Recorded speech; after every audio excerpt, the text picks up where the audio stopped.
They gon' wanna see me fall, yeah. Assalamualaikum warahmatullahi wabarakatuh.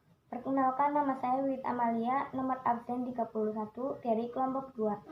Di sini saya akan menjelaskan tentang bioma sabana. Untuk pengertian bioma sendiri adalah ekosistem besar dengan daerah luas yang terdiri dari flora dan fauna yang khas. Sedangkan sabana merupakan suatu wilayah vegetasi berupa padang rumput yang terdiri atas pohon-pohon yang tumbuh dengan jarang dan diselingi oleh semak belukar serta rumput-rumputan di daerah tropis dan atau subtropis dengan curah hujan antara 90 sampai 150 cm per tahun. Bioma sabana adalah ekosistem besar daerah dengan daerah luas berupa wilayah padang rumput yang terdiri atas pohon-pohon yang tumbuh dengan jarang dan diselingi oleh semak belukar serta rumput-rumputan yang terbentuk karena adanya perbedaan letak geografis dan astronomis di daerah tropis atau subtropis dengan curah hujan antara 90 sampai 150 per tahun. Bioma sabana merupakan salah satu sistem biotik terbesar di bumi yang menempati daerah luas di benua Afrika, Amerika Selatan, dan Australia.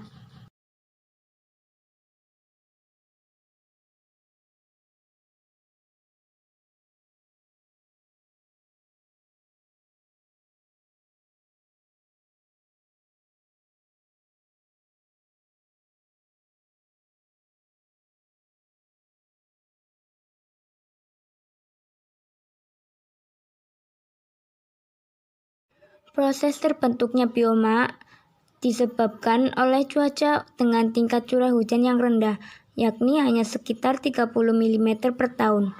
Curah hujan yang rendah ini menyulitkan tumbuhan untuk menyerap air, sehingga mengakibatkan hanya jenis tumbuhan rumput yang dapat bertahan hidup dan beradaptasi dengan lingkungan alam yang kering.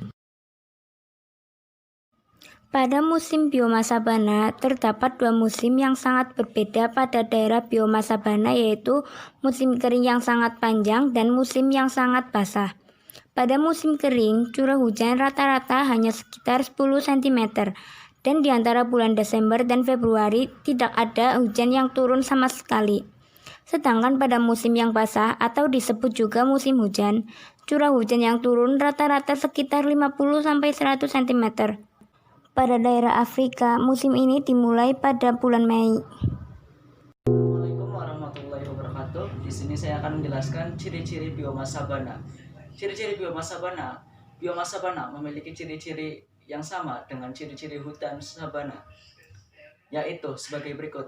Yang pertama, daerah wilayah bioma sabana memiliki suhu yang panas sepanjang tahun, memiliki curah hujan sekitar 90 sampai 150 cm per tahun. Hutan terjadi secara musiman dan menjadi faktor penting bagi terbentuknya sabana. Lapisan tanahnya merupakan daerah resapan air dan sistem pengairan yang baik. Sabana berubah menjadi semak berlukar jika terbentuk di daerah yang intensitas curah hujannya semakin rendah.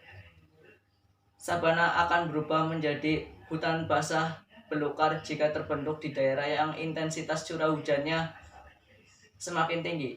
Pada umumnya, daerah bioma sabana akan mengalami kekeringan yang panjang setiap tahunnya. Jenis-jenis bioma sabana. Yang pertama, berdasarkan jenis vegetasi penyusunnya, bioma sabana dibedakan menjadi dua, yaitu yang pertama, sabana murni. Sabana murni yaitu sabana yang memiliki satu jenis vegetasi penyusun saja. Yang kedua, sabana campuran. Sabana campuran yaitu sabana yang memiliki berbagai jenis vegetasi penyusun di dalamnya. Yang tiga, berdasarkan tipe ekologi. Berdasarkan tipe ekologi yang berkaitan dengan iklim dan jenis-jenis tanah, daerah bioma sabana dibedakan menjadi tiga, yaitu yang pertama, semi-seasonal. Semi-seasonal yaitu sabana dipengaruhi oleh iklim lemah dan berkaitan dengan kondisi tegangan air. Yang kedua, seasonal. Seasonal yaitu sabana yang mempunyai iklim yang jelas berkaitan dengan banyaknya tumbuhan yang tumbuh. Yang keempat, hypersonal. Hypersesonal yaitu sabana yang berhubungan dengan kelebihan dan kekurangan air pada setiap tahunnya. Sekian dan terima kasih. Wassalamualaikum. Warahmatullahi wabarakatuh. Perkenalkan, nama saya Safira Zaka dari kelas 11 IPS 1 nomor 95. Ini saya akan menjelaskan flora dan fauna bioma sabana. Jenis flora yang terdapat di daerah sabana umumnya adalah eukaliptus dan baobab. Yang dominannya di daerah Kenya yang memiliki ciri-ciri daun dan cabang membentuk tajuk yang berbentuk seperti payung yang melebar, batangnya tebal dan relatif kasar. Vegetasi yang tumbuh dengan jarang disebabkan oleh kondisi musim panas yang lebih lama jika dibandingkan dengan musim hujan. Dan rendahnya curah hujan di daerah, sebagian besar vegetasi atau tumbuhan yang mendominasi adalah sejenis rumput-rumputan seperti suku Gramineae dan terkadang dijumpai suku Caiperaceae. Rumput yang mempunyai pertumbuhan dengan daun-daun kasar dan kaku akan cenderung bersifat dominan. Selain itu, juga terdapat jenis Penicetum purpureum, Acaciae dan suku Leguminosaceae. Sabana di Indonesia terdapat umumnya cukup bagus untuk dijadikan wisata. Antaranya di Indonesia terdapat sabana yang umumnya cukup bagus untuk dijadikan wisata. Di antaranya Taman Nasional Baluran, Jawa Timur. Taman Nasional Baluran terletak di Kecamatan Banyuputih, Kabupaten Situbondo, Jawa Timur. Letaknya adalah sebelah utara Banyuwangi. Taman nasional ini juga punya beragam vegetasi seperti hutan bakau, hutan rawa, hingga hutan hujan tropis. Tetapi pada sabana mendominasi taman nasional seluas 250 km dan sekitar 40% wilayah Taman Nasional Baluran diisi oleh padang sabana luas dengan jenis tanah aluvial dan vulkanik. Beragam jenis fauna terdapat di sini, diantaranya seperti kerbau, kicau, rusa, banteng, kucing hutan, macan tutul, dan lain-lain. Yang kedua, sabana Cikasur di Gunung. Luas keseluruhan pada sabana ini mencapai 100 hektar. Pohon pinus tumbuh subur di kawasan sabana ini. Manfaat biomas sabana bagi masyarakat. Masyarakat yang tinggal di daerah sabana umumnya memanfaatkan wilayah sabana sebagai lahan ladang pertanian. Ladang pertanian merupakan jenis usaha pertanian yang memanfaatkan lahan kering dan tidak membutuhkan banyak air. Biasanya yang ditanam pada lahan ini adalah tanam seperti tanaman kacang-kacangan. Lahan peternakan dengan menggunakan wilayah biomas sabana sebagai masyarakat dapat dengan bebas membiarkan ternak mereka mencari makanan sendiri dan hanya dikandangkan sewaktu-waktu. Hewan yang diternakan biasanya berupa sapi, biri-biri, domba, kambing, kerbau, kuda, babi, dan kelinci.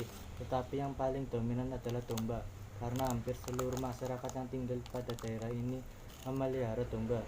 Permasalahan pada biomas sabana. Pada umumnya masalah yang sering timbul pada daerah biomas sabana adalah kebakaran hutan yang diakibatkan oleh manusia. Contohnya adalah pada kebakaran yang terjadi pada daerah sabana di Australia dan New Guinea yang diperkirakan dilakukan oleh suku aborigin, atau kebakaran pada daerah sabana di India yang dilakukan oleh manusia. Kebakaran ini biasanya terbatas hanya pada lapisan nirba, tetapi kebakaran yang terjadi tidak berfungsi untuk membunuh atau menekan bibit pohon sehingga mencegah pembentukan kanopi pohon secara terus-menerus yang mengakibatkan terhambatnya pertumbuhan rumput lebih lanjut. Menurut banyak ahli, penyebab kebakaran hutan yang terjadi dapat menciptakan struktural lebih teratur pada sabana terbuka yang dapat menciptakan mosaik habitat baru sehingga memungkinkan kemunculan peningkatan keanekaragaman hayati dan mengubah struktur hutan dan jangkauan geografis dari berbagai spesies hutan. Tetapi pada kenyataan kebakaran hutan yang terjadi lebih banyak membawa dampak negatif, diantaranya penurunan jumlah rumput-rumputan sebagai bahan makanan ternak, terhambatnya pertumbuhan tanaman, suhu cuaca lebih panas, terjadi bahaya pemanasan global, serta menjadi penyebab pencemaran udara pada lapisan atmosfer di bumi. Terima kasih. Wassalamualaikum warahmatullahi wabarakatuh.